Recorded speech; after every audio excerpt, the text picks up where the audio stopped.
Excuse me, Professor. I believe there is an error in line 3 of your proof. The room went dead silent. 300 people turned to stare at the young black woman standing in the back row.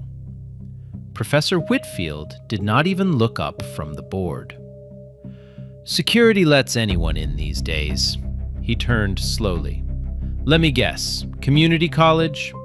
You smell like a 4-hour bus ride. Sit down before you embarrass yourself further. A graduate student next to her grabbed his bag and moved 2 seats away.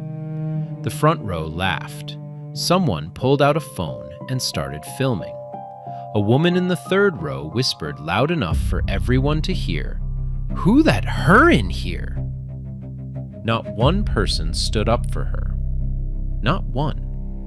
But every single person in that room was about to learn a lesson they would never forget. Man, they really underestimated her. Let's see how this plays out. To understand what happened next, you need to understand where this story takes place. Harvard University. Cambridge, Massachusetts. One of the most powerful academic institutions on the planet. And inside that institution, there was a man who believed he owned the building. Professor Lawrence Whitfield. 61 years old, tenured professor of mathematics, chair of the Department of Applied Mathematics, fellow of the American Mathematical Society, author of a graduate textbook cited over 14,000 times. His grandfather was a Harvard dean. His father was a Harvard professor. Lawrence Whitfield did not attend Harvard. He inherited it. Every autumn, the university hosted a 2-week event called the Whitfield Distinguished Lecture Series in Applied Mathematics. Read that name again. The lecture series was named after his family, funded by his family's endowment, organized by him, judged by him. It was his kingdom.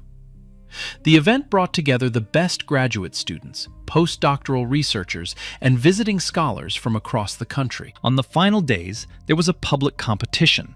4 rounds of increasing difficulty. Participants solved problems on a whiteboard in front of a live audience.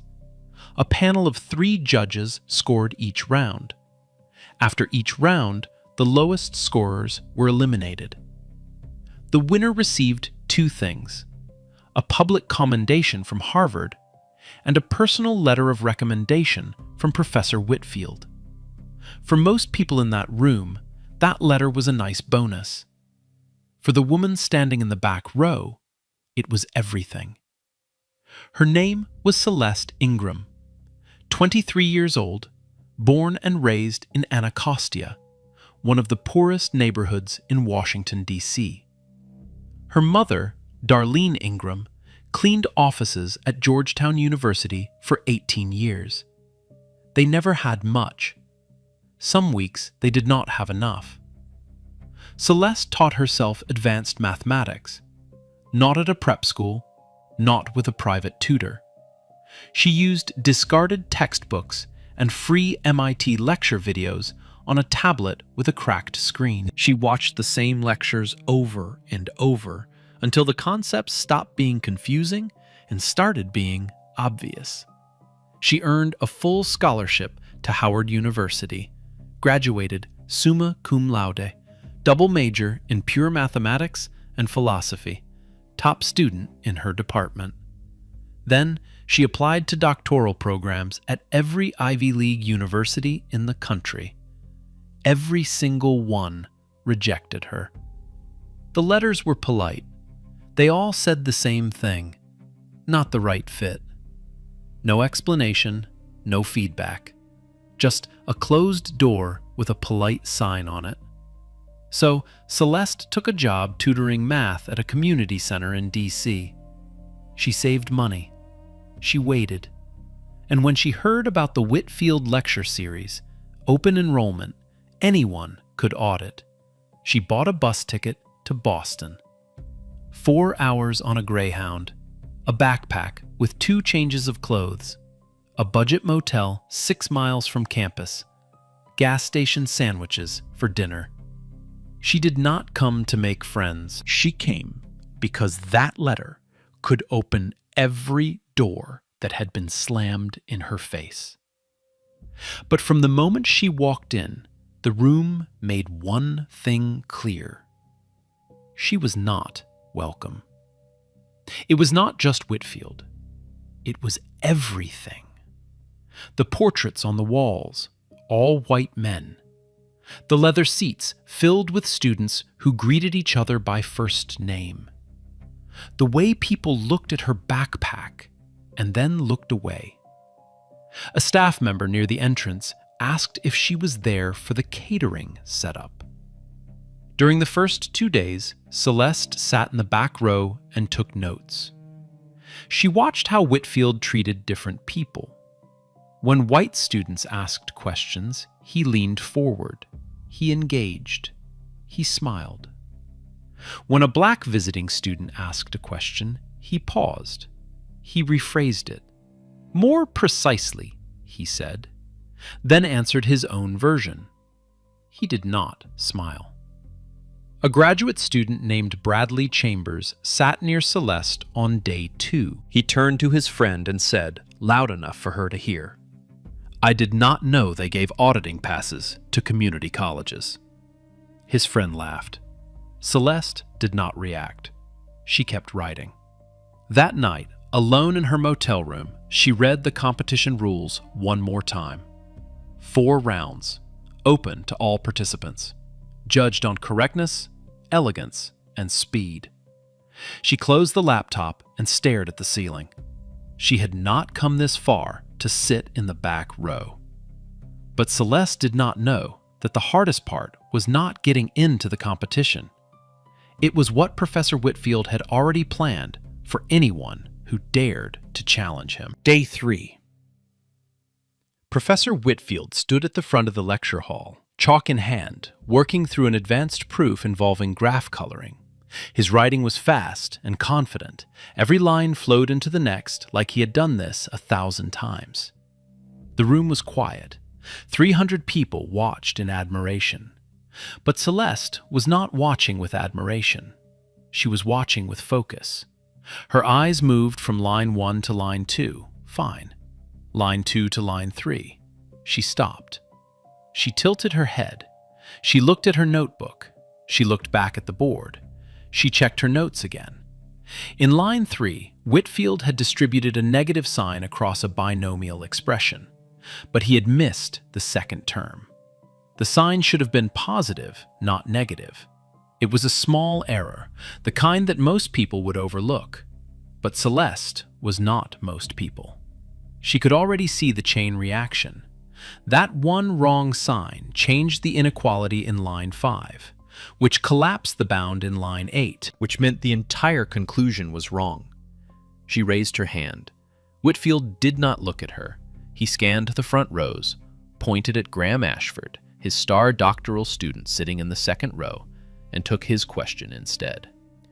Graham asked something about real-world applications. Whitfield smiled and answered warmly. They exchanged ideas like old friends. Celeste's hand was still in the air.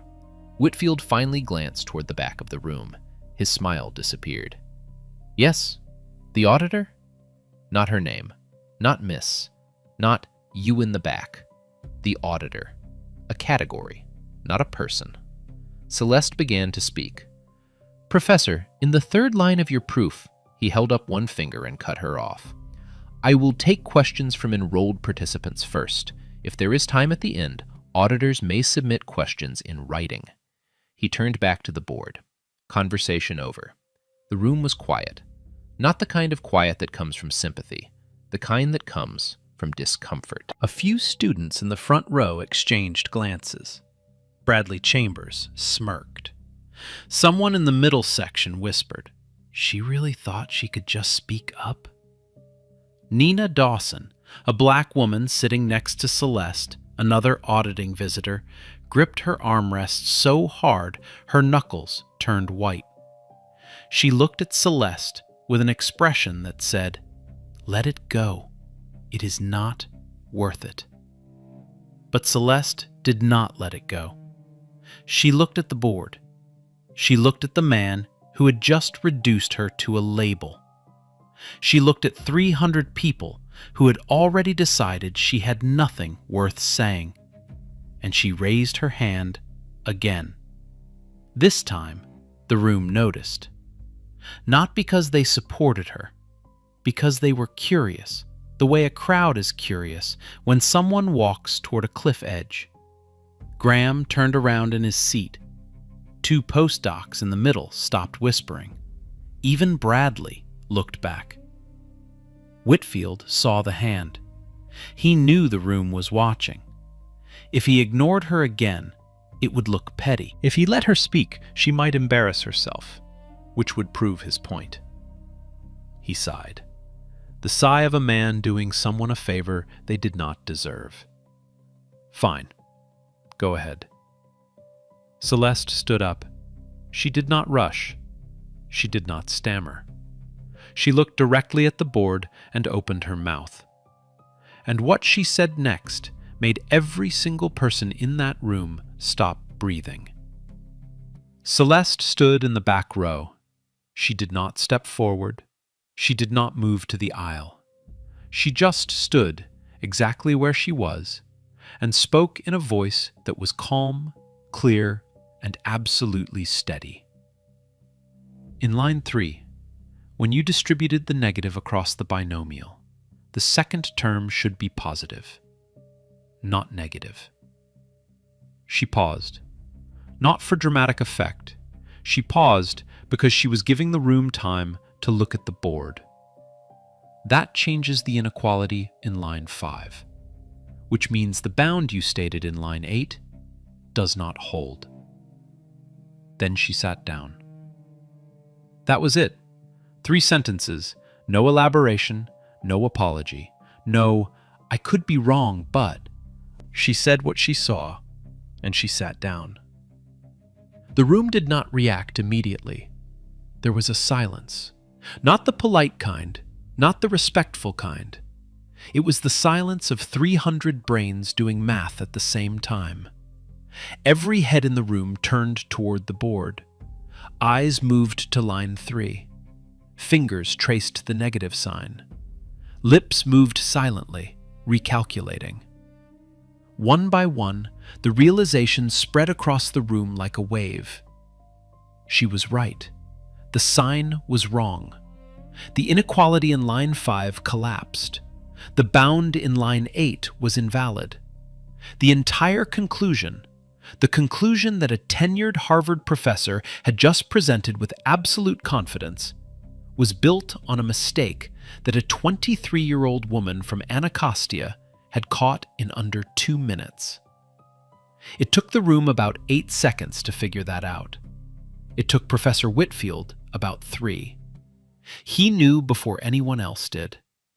You could see it in the way his hand stopped moving. You could see it in the way his jaw tightened, just slightly, before he turned around. But Lawrence Whitfield had not spent 61 years in academia without learning how to protect himself. He turned to face the room. He smiled. It was the kind of smile that costs a lot of effort. An interesting observation, he said. The sign is indeed reversed.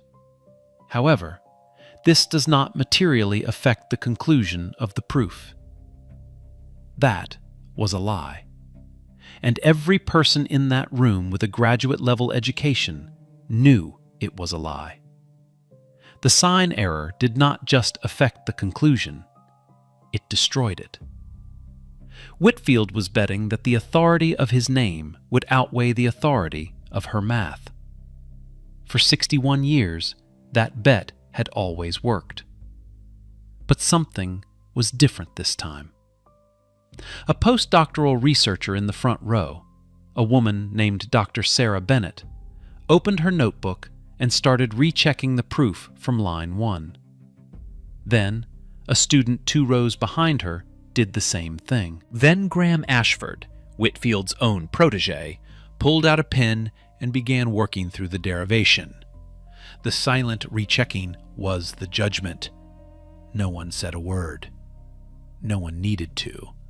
The sound of pens scratching on paper said everything. Whitfield watched it happen. He stood at the front of the room and watched his own students verify that he was wrong, and that the woman he had just humiliated was right. The narrator said he did not lose the room in that moment, but for the first time in his career, he felt it shift. And at the panel table, something else was happening. Dr. Evelyn Callaway, visiting professor from Princeton, one of the foremost number theorists in the country, and one of the only black women to hold a named chair at a top 10 research university, tilted her head slightly. She looked at the board. She looked at Celeste. She opened her notebook and wrote 2 words. Check her. She did not say anything out loud. She did not need to. She had seen enough. During the break, Nina grabbed Celeste's arm in the hallway. "Do you have any idea what you just did?" Celeste looked at her. "I pointed out a sign error." Nina stared at her. "You just pointed out a sign error to a man who named a lecture series after himself. In his own building. In front of his own students. In front of 300 people." Celeste's expression did not change, but something shifted in her eyes. Not triumph, something quieter than that. A realization. Maybe the door was not as locked as she had always believed. The break ended. Students filed back into the hall. The energy in the room had changed. It was subtle, but it was real. People who had ignored Celeste before were now glancing at her, not with warmth, not yet, but with curiosity. The kind of curiosity that comes when you realize you might have underestimated someone. And then Whitfield made his move.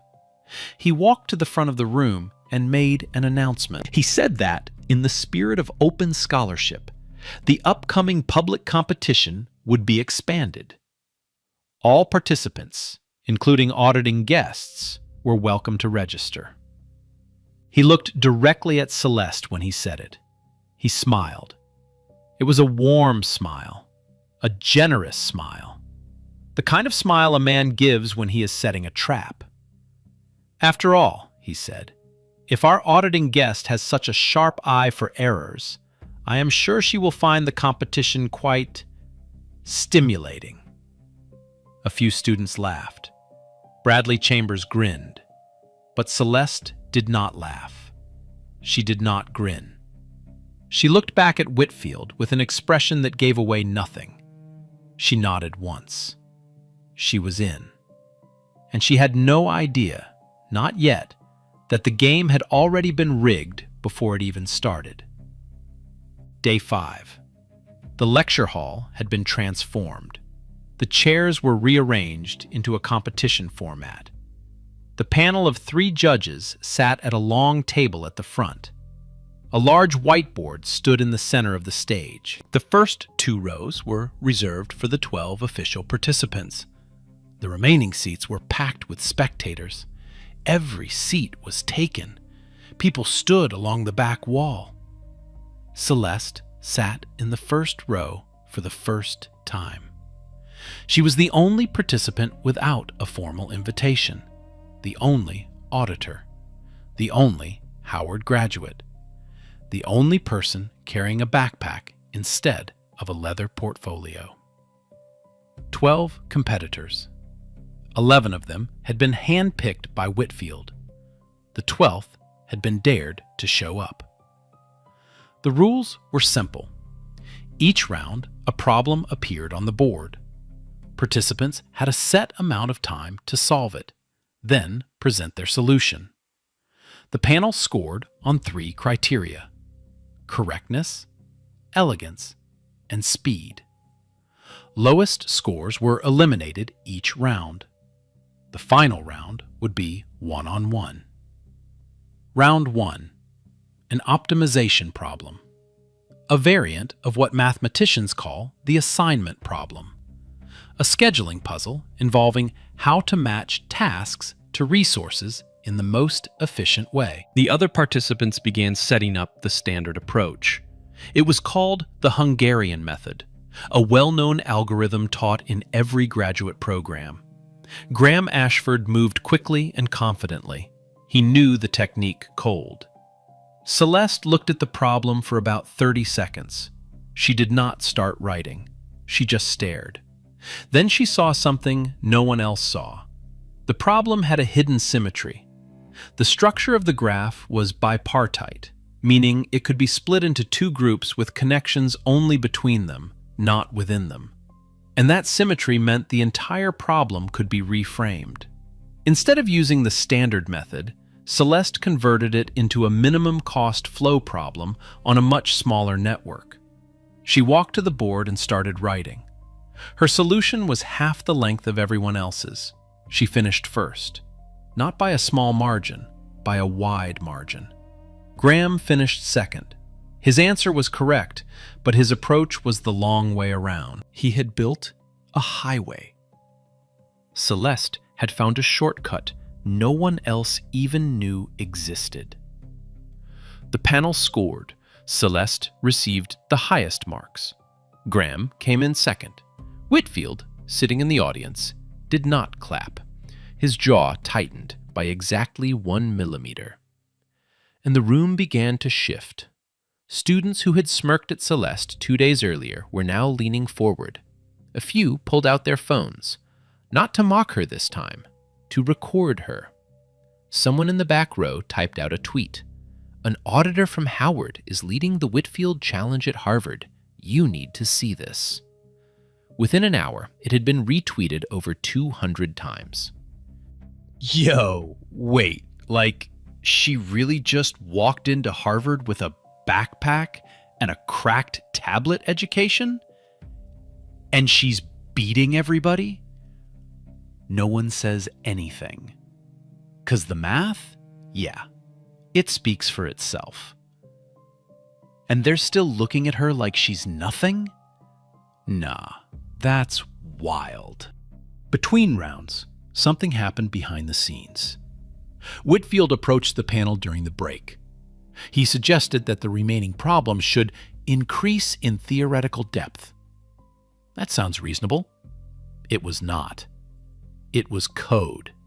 It meant shifting the problems toward areas that required access to cutting-edge research, the kind shared in exclusive Harvard seminars, the kind a student from Howard would never have seen. Dr. Calloway noticed.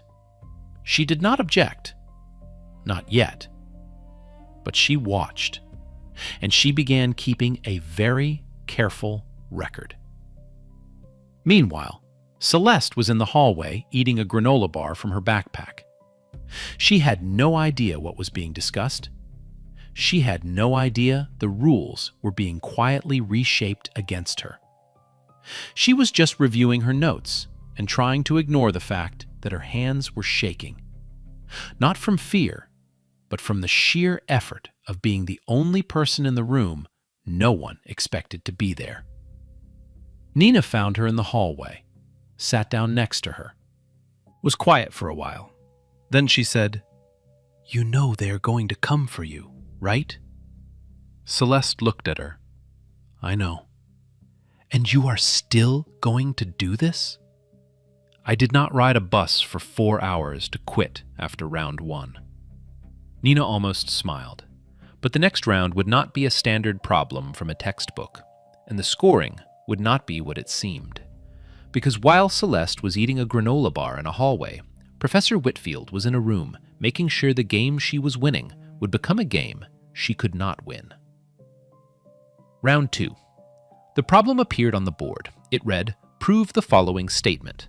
Below it was a mathematical claim about a specific property of connected graphs. It looked straightforward. Every participant in the room picked up their chalk and began constructing a proof. Graham was writing fast. 2 other doctoral candidates were working through careful, methodical steps. The room was quiet, except for the sound of chalk on boards. Celeste did not pick up her chalk. She stood in front of the board and stared at the statement. 90 seconds passed. People in the audience started to whisper.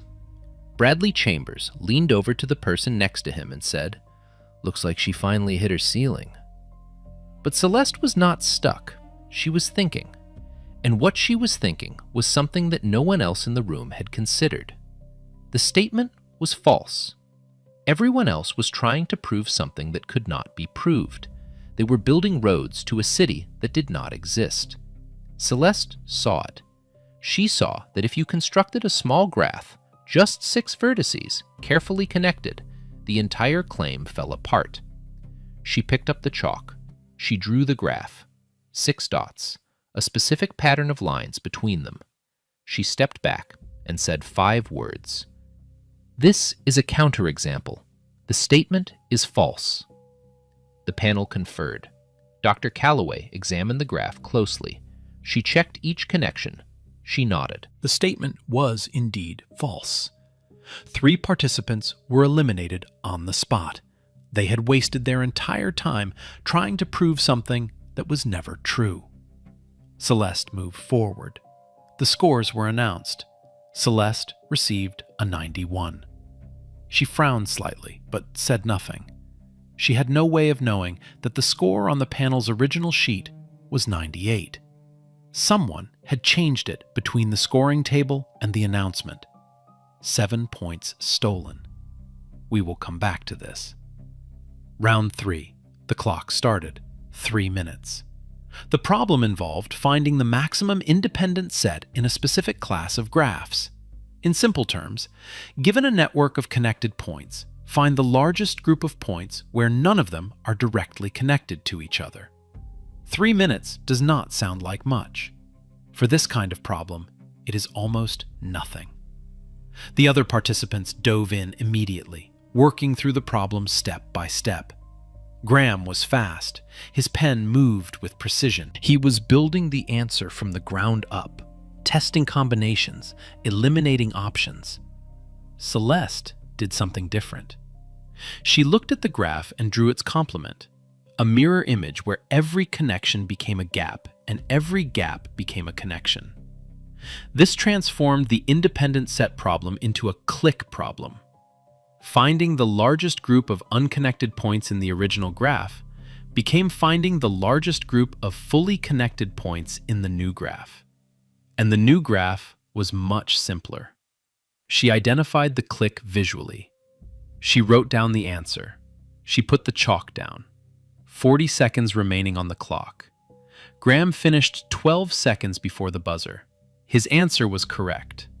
But Celeste had finished a full minute before him. 2 more participants were eliminated.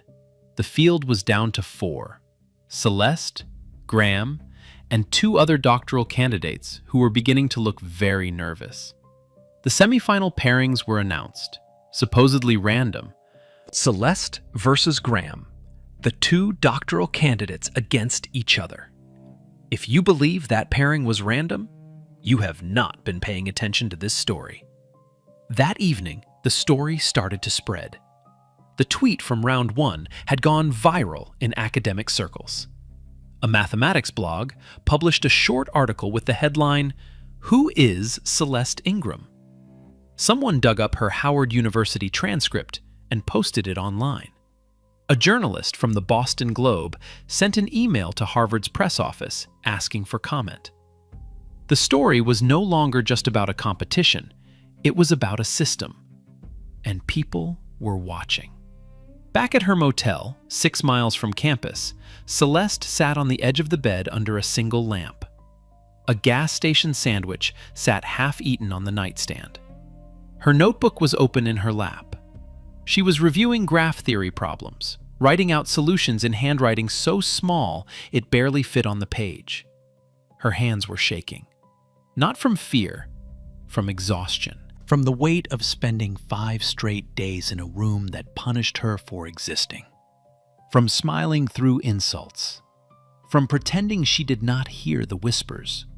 From solving problems at the highest level while carrying the invisible weight that no one else in that competition had to carry. There was a knock at the door. Nina. She came in and sat on the only chair in the room. She looked at Celeste's hands. She looked at the sandwich. She looked at the notebook. She did not say anything for a long time.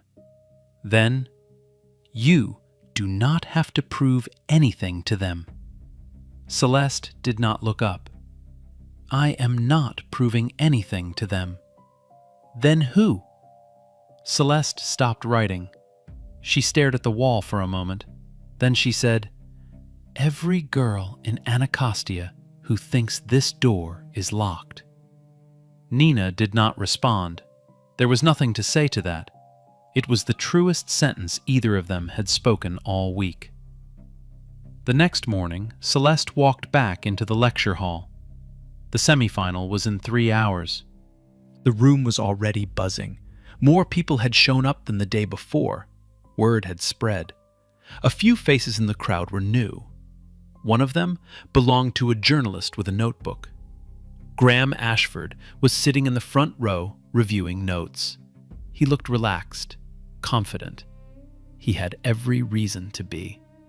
He had spent 3 years studying under Whitfield. He had access to research papers, seminar materials, and techniques that were not available to anyone outside of Harvard's inner circle. Celeste had a backpack and a cracked tablet. But she also had something that Graham did not have. She had spent 10,000 hours alone with numbers. Not in a classroom, not with a tutor, not with a professor guiding her through the difficult parts. Alone, in a room with a single lamp. And in those 10,000 hours, she had learned something that no seminar could teach. She had learned to see the shape of problems she had never seen before. She sat down. She opened her notebook. She waited. She had solved 11 problems in a row. But the 12th one was different. The 12th one was built to break her. The semifinal problem appeared on the board. Celeste looked at it. Graham looked at it. The room looked at it. Graham smiled.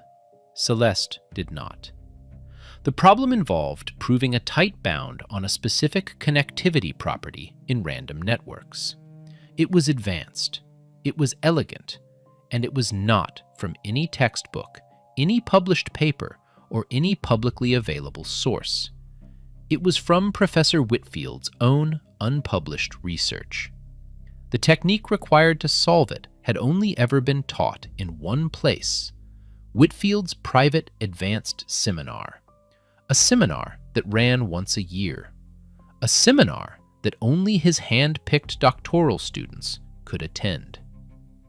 Graham Ashford had taken that seminar. He had studied that technique. He had practiced it. He recognized the problem the way you recognize a song you have heard 100 times.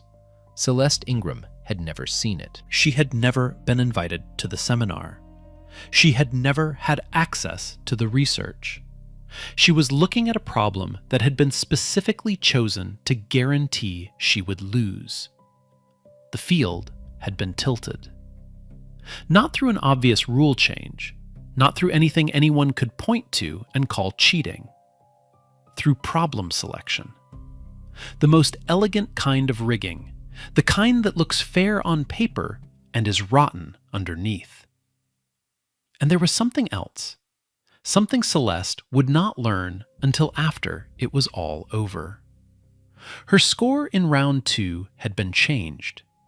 Her actual score, the one written on the panel's original scoring sheet, was 98. The score that was announced to the room was 91. 7 points stolen. If the real score had stood, Celeste would have entered the semifinal with a commanding lead. Instead, she entered believing she was barely ahead. 2 manipulations, 2 invisible walls, both built by the same man. At the panel table, Dr. Calloway read the problem and her expression changed. She recognized it immediately. She had reviewed Whitfield's unpublished draft 6 months earlier as part of a peer consultation. She knew exactly where this problem came from, and she knew exactly what it meant. She wrote a note on her pad and slid it to the panelist beside her. It read, "This is from his draft. I need the original scoring sheets from round 2. The panelist read the note. He looked at Calloway. She did not look back. She was watching the board. The clock started. 15 minutes. Graham picked up his chalk with the confidence of a man who already knew the answer. Celeste picked up hers with the focus of a woman who knew she was walking into a trap. But she picked it up anyway. Graham moved like a man taking a test he had already seen the answers to. His chalk flowed across the board in smooth, confident strokes. Every line followed the next without hesitation. He was not solving the problem. He was performing the solution. The technique from Whitfield's seminar fit the problem like a key in a lock. The room watched him with quiet admiration. 4 minutes in, he was 2/3 done. Celeste was at 1/3. She was working from first principles. No shortcut, no memorized technique. She was building the solution from the ground up, brick by brick, using only the tools she had brought with her, the ones she had taught herself in a motel room and a community center and a bedroom in Anacostia with one lamp and a cracked tablet. It was not fast enough. 6 minutes in, Graham was almost finished. Celeste was halfway. The gap was visible. The audience could see it. The whispering started. She's falling behind. She had a good run. This was always going to happen. Bradley Chambers leaned back in his chair and crossed his arms. He looked satisfied. Whitfield sat in the audience with his hands folded.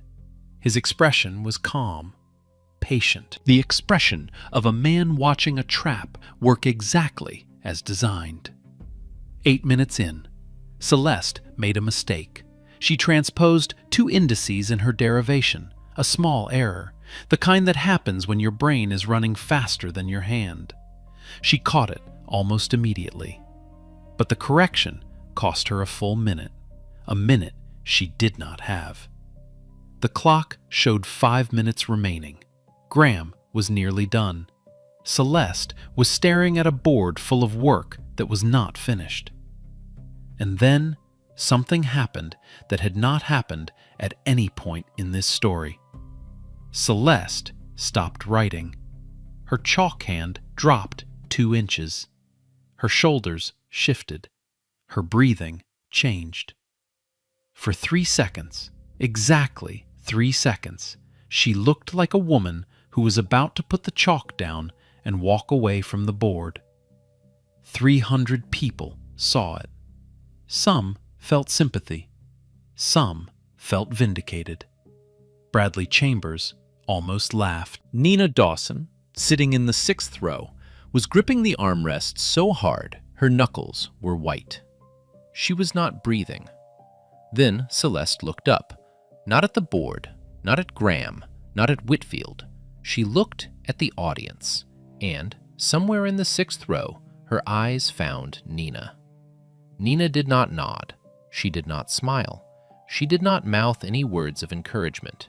She just looked at Celeste. Steady, unblinking, without pity, without fear.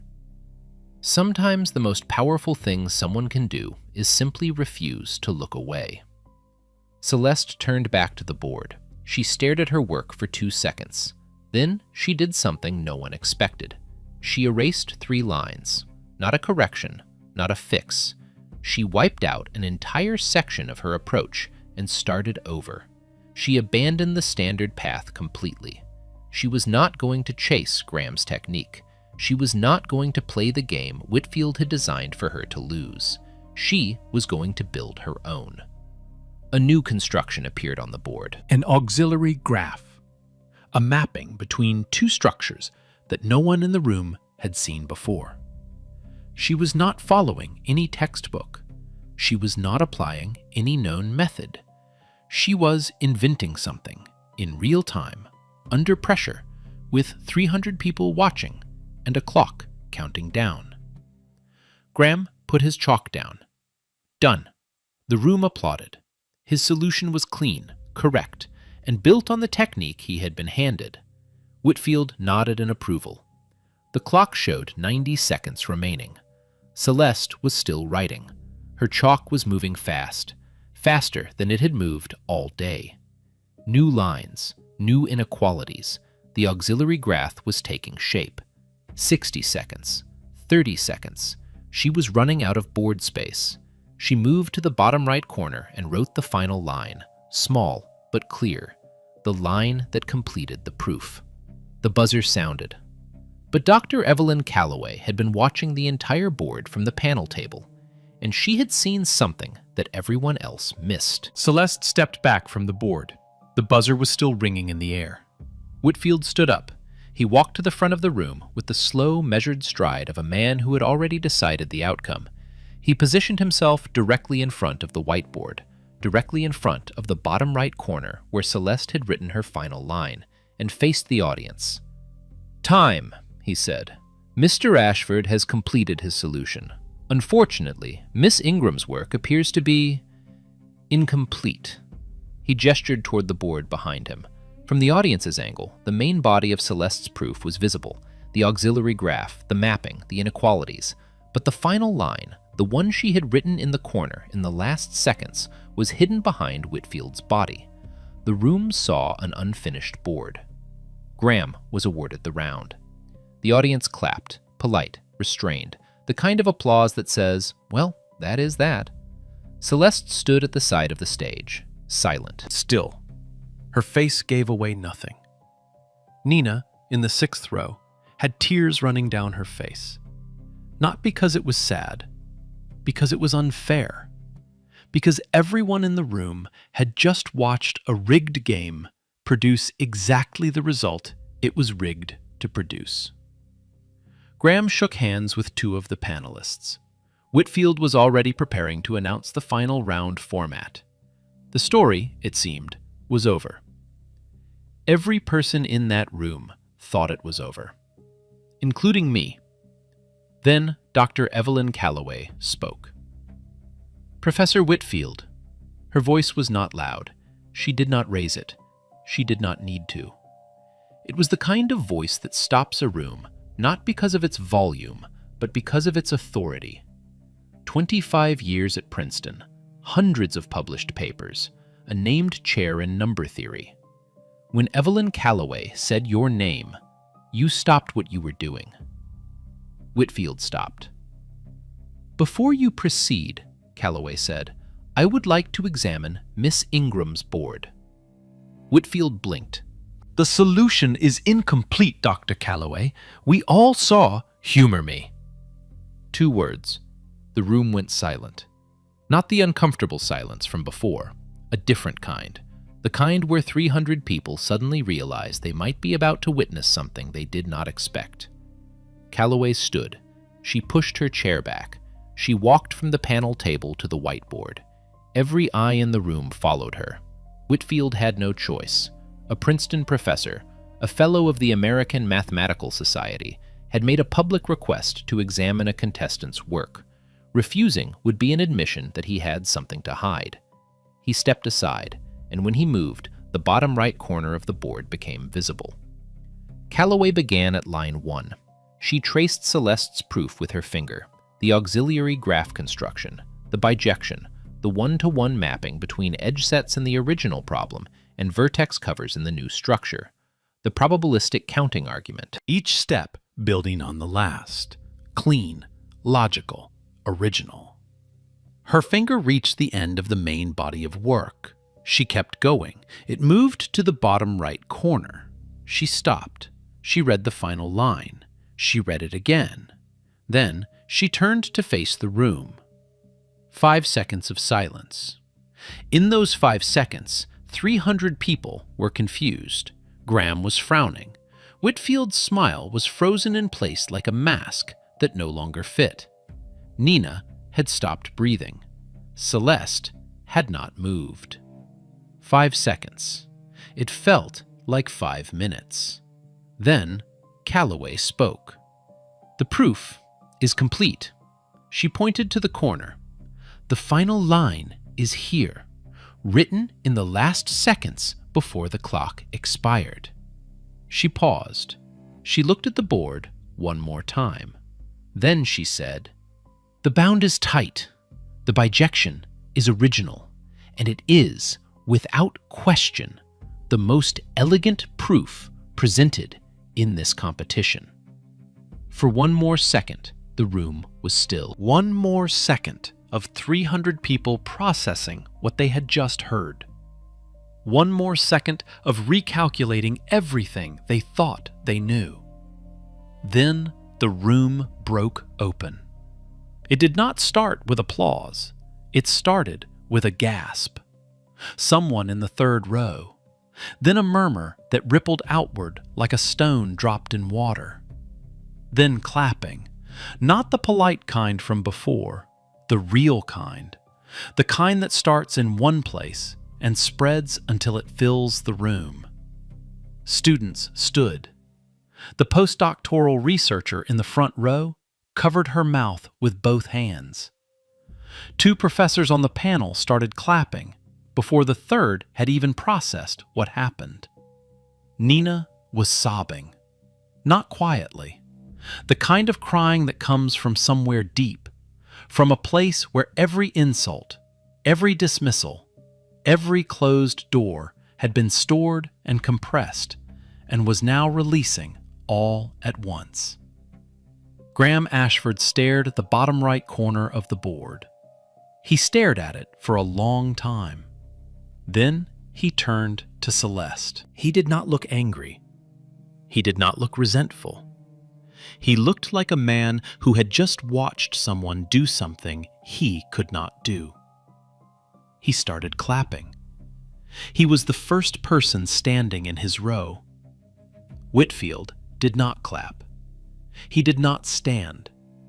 He stood at the side of the stage and looked at the corner of the board, the corner he had been standing in front of, the corner he had blocked when he declared her solution incomplete.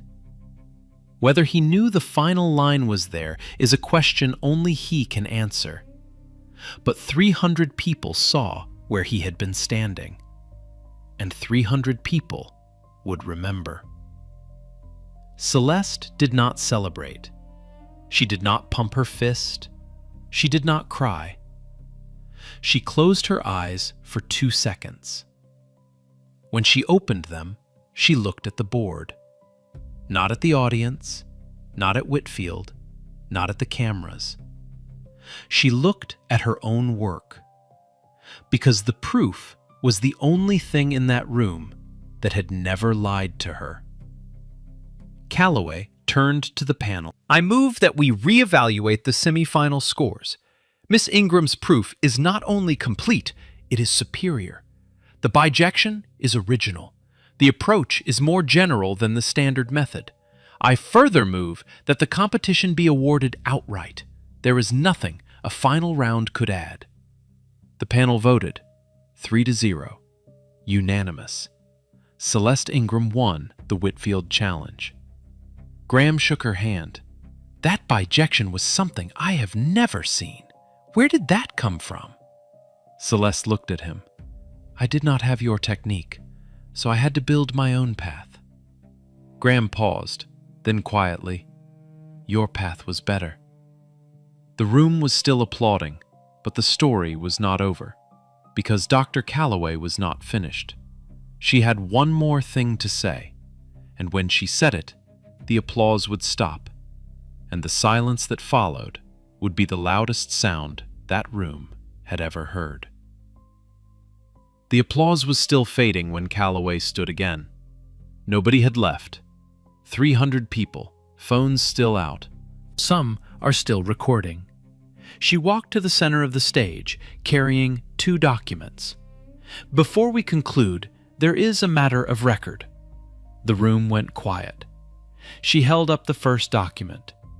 The semifinal problem was traced to an unpublished research draft authored by Professor Whitfield, dated 6 months ago.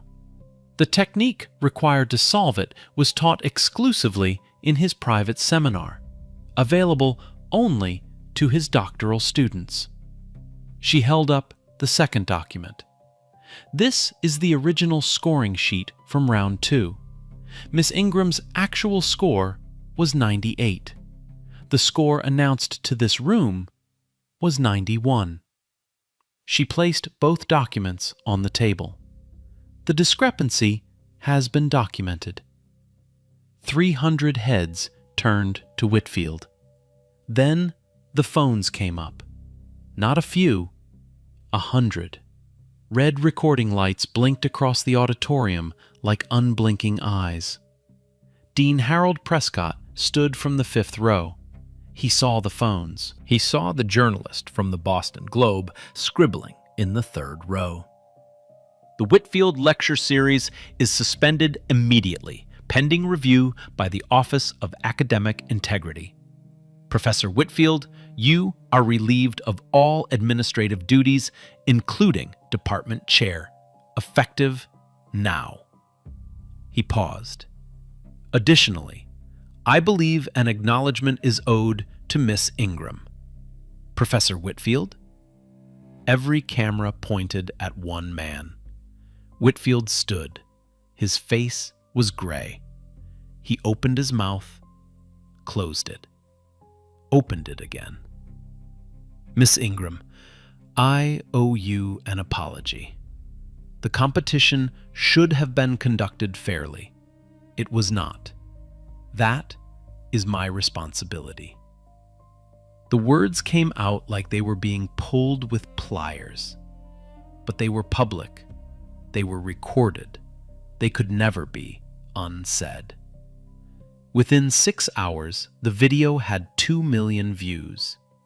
By morning, the story was on the front page of the Boston Globe, the New York Times, and CNN. 3 former students came forward with similar accounts. His publisher paused his textbook. Speaking invitations vanished. 61 years of prestige collapsed in 61 hours. Harvard does not fire tenured professors. It lets them become invisible. 2 days later, the lecture hall was empty. Celeste came back to collect a notebook she had left behind. The room was silent. The seats were empty. The lights were dim. But the whiteboard was still there, and her proof was still on it. No one had erased it. She was not alone. Whitfield was standing in front of the board, not performing, not lecturing, just standing there, looking at her work. His career was in ruins. His name had been removed from the series his family built. His office had been reassigned. But none of that was on his face right now. He was just looking at the math. He heard her footsteps and turned. Miss Ingram, the bijection. Where did you learn that technique? I did not learn it. I built it. A long pause, the longest silence between 2 people in this entire story. No cameras, no audience, no performance. Just a man and a woman and a proof on a board. Yes, I can see that. It was not an apology. The apology had already been extracted in public in front of cameras, and it had meant nothing. This was different. This was a man standing alone in front of a proof he could not have written, admitting, to himself as much as to her, that he had been wrong about her. Celeste received the letter of recommendation reviewed by committee. She applied to 3 doctoral programs, accepted to all 3. She chose MIT, not Harvard. She did not choose the institution that finally let her in. She chose the one that wanted her from the start. On the bus ride home to DC, she called Nina. "How does it feel?" Celeste thought for a moment. "It feels like the door was never locked. We just could not see the handle." Real talk. This one hits different for me. 'Cause Celeste, she didn't argue, didn't beg. She just showed up and let the work talk. And that guy who tried to erase her? Yeah, everybody saw him instead. And that's the thing right there. Truth? You can try to block it, but you're not stopping it. If this story reminded you of someone whose talent the world has not seen yet, send it to them. And if you want more stories like this, subscribe, because Celeste Ingram is not the last. She is just the beginning.